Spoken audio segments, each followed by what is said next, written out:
تنصروا الله ينصركم ويثبت أقدامكم. Bagaimana hukumnya ketika orang yang berkata, itu kan cuma sunnah. Taib. Nasihat di antara para ulama kita, jika ana tidak salah, ini disebutkan oleh Imam Hasan Al-Basri rahimahullahu taala, la tahqiranna minal ma'rufi syai'an fa innaka la tadri bi ayyi hasanatin yudkhiluka Allahu bihal jannah, atau kama qala rahimahullahu taala. Jangan pernah mengentengkan kebaikan sekecil apapun kebaikan tersebut, karena engkau tidak pernah tahu kebaikan mana yang Allah jadikan sebagai sebab engkau masuk ke dalam surganya Allah. Ya, seorang tunasusila, ya, itu pekerja seks komersial, Allah ampuni dosa-dosanya hanya karena dia memberikan minum seekor anjing yang sedang kehausan. Seseorang yang menyingkirkan sebuah ranting yang ia ketahui bisa mengganggu jalannya kaum muslimin, Allah masukkan ia ke dalam surga dengan perbuatan tersebut. Jadi jangan pernah dientengkan. Kemudian itu cuma sunnah, harus kita luruskan jamaah sekalian. Harus kita luruskan.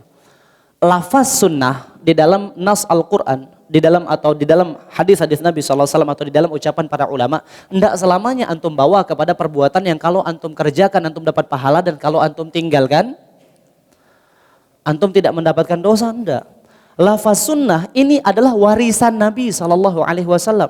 Mohon maaf sekali, mohon maaf. Kalau seandainya orang tua antum meninggalkan warisan, bagaimana perjuangan antum untuk mendapatkan warisan tersebut? Ada orang yang sampai saling membunuh untuk mendapatkan warisan tersebut. Dan sunnah ini adalah warisan Nabi SAW. Ada di antara kita yang berkata, itu cuma warisan, itu cuma harta bapak saya saja, saya tidak perlu. Tidak. Ini warisan dari sosok yang mulia, baginda Rasulullah SAW, tidak boleh kita abaikan. Ya.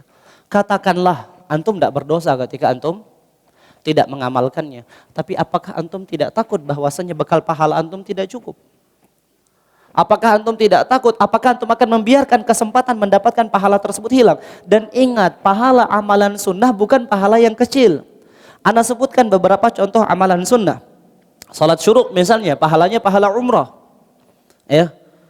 Antum belum tentu bisa menjalankan umrah di setiap waktu antum, tapi antum bisa dapat pahala umrah di setiap hari antum.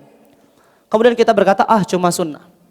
2 rakaat salat fajar lebih baik daripada dunia dan seisinya. Antum akan berkata, itu cuma sunnah. 4 rakaat sebelum zuhur di seseorang akan dihindarkan dari siksa api neraka, dan antum berkata itu cuma sunnah.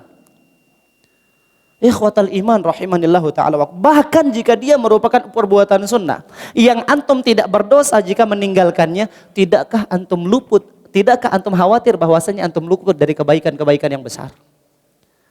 Ini perlu diluruskan, ya. Dan khawatirnya kita tidak berdosa karena kita meninggalkan amalannya, tapi kita berdosa karena kita mengentengkan petunjuk Nabi SAW. Ya. Dan antum tahu, pintu syaitan untuk menggelincirkan seseorang dimulai dari meninggalkan perkara-perkara yang sifatnya utama. Kalau orang sudah mengentengkan yang sunnah, tinggal antum tunggu pelan-pelan dia pasti akan mengentengkan perkara yang wajib. Ya, enggak langsung ke intinya. Dimulailah dari perkara-perkara yang dia anggap sepele, sampai akhirnya dia terbiasa membatasi dirinya dengan yang wajib. Kemudian yang kedua yang anak katakan, apakah antum menjamin ibadah wajib antum sempurna? Siapa yang menjamin jemaah sekalian? Di antara fungsi amalan sunnah ialah menutupi kekurangan yang terjadi di saat kita melaksanakan ibadah wajib. Apakah antum mengklaim salat antum telah sempurna sehingga antum tidak membutuhkan salat sunnah? Apakah antum yakin puasa wajib antum telah Allah Subhanahu wa taala terima dengan sempurna sehingga antum merasa tidak memerlukan puasa sunnah? Apakah antum telah memastikan zakat harta antum sudah Allah Subhanahu wa taala terima dengan sempurna sehingga antum merasa tidak perlu bersedekah?